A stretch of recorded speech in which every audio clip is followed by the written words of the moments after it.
Alexandre de Moraes. Está Alexandre de Moraes, ministro do STF, Alexandre de Moraes. O ministro Alexandre de Moraes. O ministro Alexandre de Moraes. O ministro Alexandre de Moraes. Durante vários anos ele decidiu quem fala e quem cala. Ele puniu, investigou, censurou, tudo isso apenas com um papel e uma caneta na mão. E não à toa, várias pessoas consideram ele o homem mais poderoso do Brasil. Mas agora o jogo virou. Eu vou revelar hoje o que ninguém quer que você saiba a respeito do Alexandre de Moraes.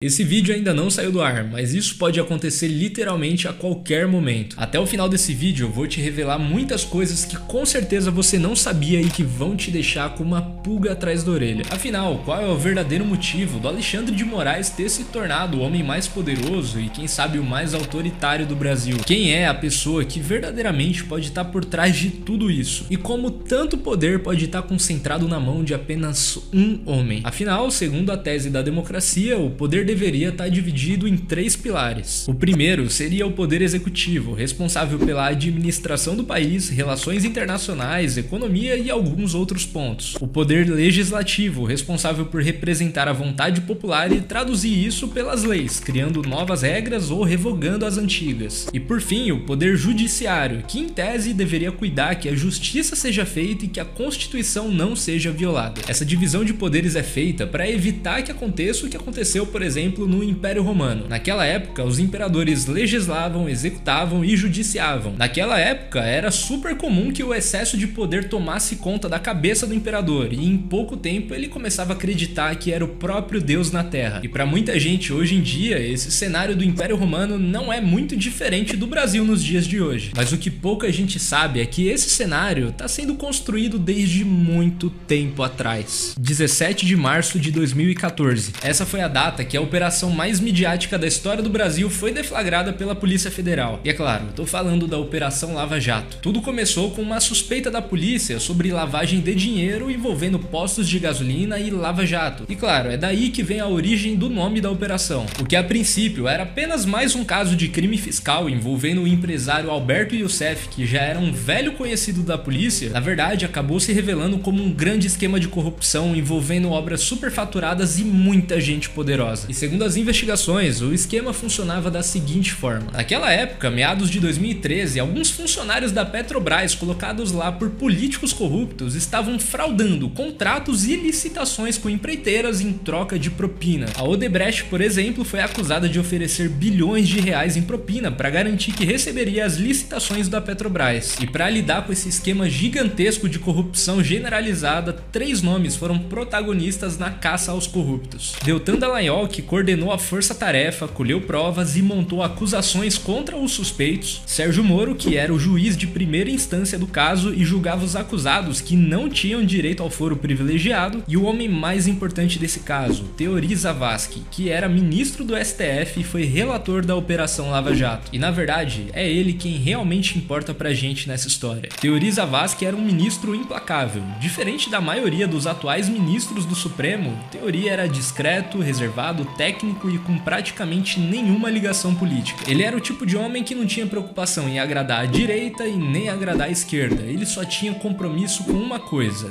com a justiça. Ele não dava entrevistas, não aparecia nos jantares importantes e também não tinha redes sociais. E parece até estranho dizer isso, né? Até porque hoje em dia os nossos ministros são figuras midiáticas que gostam de aparecer, serem protagonistas, muito diferente do que o poder judiciário deveria ser. Afinal, o poder judiciário deveria ser o mais isento dos três poderes, para poder aplicar a lei sem nenhum tipo de viés ideológico. Mas no Brasil, nada é como deveria ser. Dos 11 ministros que temos no Supremo Tribunal Federal, nós temos algumas figuras que geram muito debate por causa dos seus históricos profissionais. Flávio Dino foi deputado federal e governador do Maranhão pelo Partido Comunista do Brasil, além de ter participado do Ministério da Justiça no governo Lula. Por outro lado, Cristiano Zanin foi advogado pessoal do presidente Lula por quase uma década. década e também participou da anulação das condenações do então agora ex-condenado. E por fim, Dias Toffoli, outro ministro do Supremo, atuou por mais de 8 anos como advogado particular do Partido dos Trabalhadores, antes de ser nomeado ministro do STF. Eu não faço acusação nenhuma, mas a pergunta que fica é: com esse tipo de histórico, você consegue me garantir que as decisões da Suprema Corte são realmente imparciais? Eu não sei e também não tô insinuando nada. O que me importa é que Teori Zavascki era um homem realmente comprometido com a justiça. De 2015 até 2017, Teori Zavascki já tinha mais de 77 delações premiadas envolvendo o caso da Lava Jato. O esquema de corrupção era muito maior do que qualquer um poderia imaginar, e mais de 200 nomes de políticos brasileiros já tinham sido citados no processo. Havia de tudo, de políticos pequenos e regionais até mesmo donos de partidos políticos de relevância nacional. Isso abalou o sistema político como um todo, e na época houve até um áudio vazado de uma delação premiada envolvendo o até então senador Aécio Neves. Nesse áudio ele falava sobre a necessidade de eliminar um certo alguém antes que essa pessoa pudesse fazer mais delações para a polícia. Aécio Neves disse para Joesley,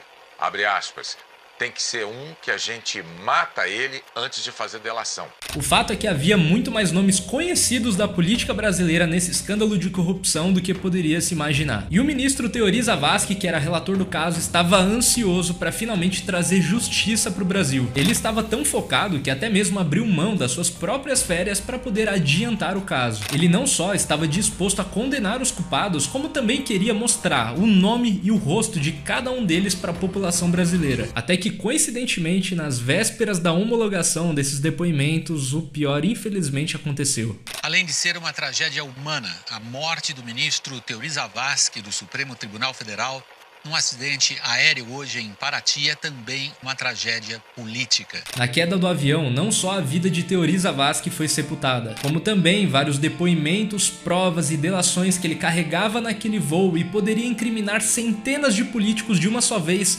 nunca mais foram citados. E é claro que existem alguns fatos que trazem questionamentos sobre a morte de Teori Zavascki até os dias de hoje. O acidente aconteceu pouquíssimos dias antes do que talvez fosse o dia mais importante da Operação Lava Jato. Além disso, o piloto do avião já tinha mais de 7.000 horas de voo e já tinha completado mais de 30 pousos no aeroporto de Paraty. Outro fato que intriga muita gente é que a caixa preta daquele voo supostamente foi achada, mas o áudio e o conteúdo dela nunca foi divulgado para o público. E para finalizar, talvez o ponto mais estranho de todos envolvendo a morte de Teori Zavascki. Adriano Antônio Soares, o delegado da Polícia Federal que abriu o inquérito para investigar a morte do ministro, foi assassinado a tiros em uma boate 2 meses após iniciar as investigações. Bem, eu não posso e nem quero provar nada, mas eu acho que eu tenho o direito de achar tudo isso muito estranho. E menos de 20 dias depois da morte de Teori, Alexandre de Moraes é anunciado como o novo ministro da Suprema Corte. Mas tudo isso era só o começo, e o questionamento popular sobre as verdadeiras intenções de Alexandre de Moraes começou de verdade em 2019, junto com o inquérito das fake news. Na verdade, esse inquérito foi aberto quase que de forma independente pelo próprio STF, para investigar a disseminação de notícias falsas e supostas ameaças à democracia. Vários influenciadores, empresários e políticos começaram a ser investigados nesse inquérito, mas estranhamente a maioria esmagadora deles tinha alguma coisa a ver com o campo ideológico da direita. E é óbvio que muita gente entendeu isso como uma caça às bruxas, como se fosse um tipo de perseguição política. O primeiro resultado expressivo desse inquérito aconteceu em 2021, com a prisão do deputado Daniel Silveira. O deputado foi preso porque postou um vídeo nas suas redes sociais que a Suprema Corte interpretou como ofensivo. E com a prisão de um deputado federal, a guerra estava praticamente declarada. Mas o inquérito foi só o pontapé inicial do que virou a briga entre Alexandre de Moraes, parte da população, e o presidente Jair Bolsonaro. Com um clima já tenso entre o atual ministro e o ex-presidente, as coisas pioraram de verdade em 2022, ano de eleição, e coincidentemente Alexandre de Moraes se tornou presidente do TSE,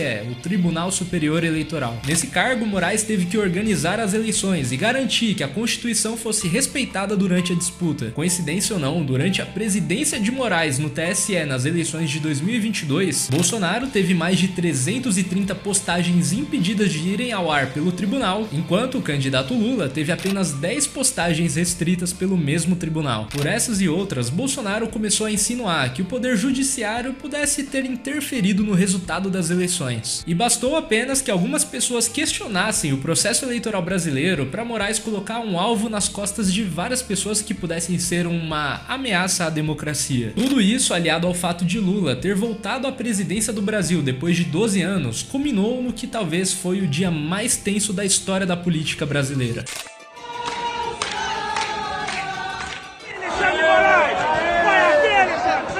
Milhares de pessoas invadiram o Palácio do Planalto, a Câmara dos Deputados e o Supremo Tribunal Federal. Tudo isso alegando não aceitar o resultado das eleições e exigindo uma ditadura militar. O resultado prático do ato de 8 de janeiro foram mais de 2.000 pessoas presas em flagrante, 350 pessoas condenadas à prisão e mais de 120 pessoas que estão foragidas da justiça até hoje. Mas o rigor com que o STF vem julgando essas pessoas é o que realmente levanta debate sobre a imparcialidade e isenção do viés político na decisão da Suprema Corte. No Brasil acontecem em média 125 homicídios por dia e o tempo médio que um homicida cumpre de pena é de apenas 6 anos. Enquanto isso, a idosa de 67 anos, Maria de Fátima Mendonça, foi condenada pelo STF a 17 anos de prisão em regime fechado. Tudo isso por conta de um vídeo que ela gravou. Eu não sei você, mas pra mim isso parece um pouco desproporcional. Mas nem mesmo as fronteiras do Brasil são capazes de parar o Alexandre de Moraes. Pra ser sincero, as brigas internacionais vêm escalando dia após dia, mas dessa vez Alexandre de Moraes está experimentando as consequências do que o presidente americano enxerga como abuso de poder e desrespeito dos direitos humanos. Moraes e a sua esposa agora são alvos da Lei Magnitsky e provavelmente vão sofrer sanções pesadas que devem fazer ele repensar um pouco sobre essa síndrome de protagonismo. Caso contrário, as coisas devem ficar cada vez mais complicadas para o nosso ministro. Mas mais complicado ainda do que a situação da Alexandre de Moraes foi produzir esse vídeo, que infelizmente daqui 10 minutos pode ser que simplesmente não esteja mais no ar. E infelizmente eu não pude contar nem metade do que eu descobri sobre todo esse caso. Mas apesar dessa situação caótica do Brasil, eu te trago uma boa notícia e um convite muito bom. Se você tem interesse sobre política, geopolítica, mercado financeiro, investimentos, criptomoedas, marketing e formas de ganhar dinheiro de um jeito honesto, eu quero te convidar a assinar a nossa newsletter, que é totalmente gratuita. Se inscrevendo nela, você recebe e-mails toda quarta-feira às 8 horas da manhã com conteúdo exclusivo que eu não posso postar aqui no YouTube, muito menos no Instagram. É conteúdo e informação de qualidade, de graça no seu e-mail todas as semanas. Para isso, você só precisa clicar no primeiro link da descrição desse vídeo ou no link que está no comentário fixado. E se você tem alguma dúvida, clica no link mesmo assim. Eu tenho certeza, você vai adorar o que está te esperando lá do outro lado. E no mais, eu agradeço a sua atenção, um grande abraço e eu te espero no próximo vídeo.